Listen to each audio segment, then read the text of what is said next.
This question comes from Tom Seymour. He says the first sentence of a recent Financial Times article read, Charlie Munger has warned of a brewing storm in the U.S. commercial property market, with American banks full of what he said were bad loans as property prices fall.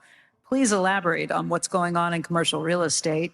How bad will the losses be, and what sectors or geographies look particularly bad? I'll just add an addendum from another viewer who wrote in and wanted to know if Berkshire would be more active in commercial real estate as a result.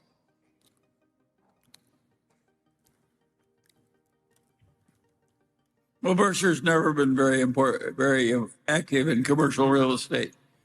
It works better for taxable investors than it does for corporations taxed the way Berkshire is. So I don't anticipate huge effects on Berkshire.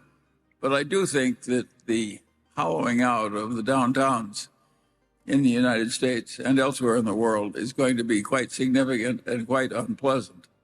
I think the country will get through it all right, but as they say, it will often involve a different set of owners.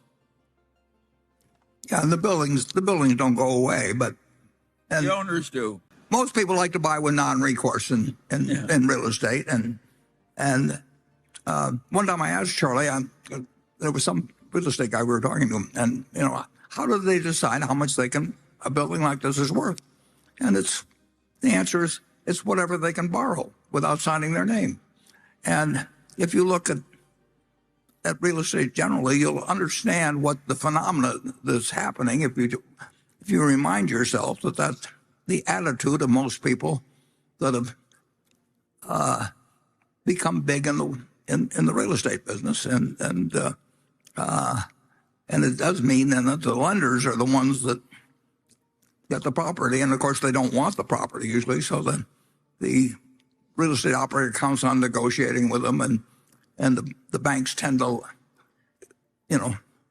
extend and pretend, and there's all kinds of activities that arrive out of commercial real estate development, which occurs on a big scale, but it all has consequences, and I think we are starting to see the consequences of people who could borrow at 2.5% and find out it doesn't work at current rates, and they hand it back to somebody that gave them all the money they needed to build it.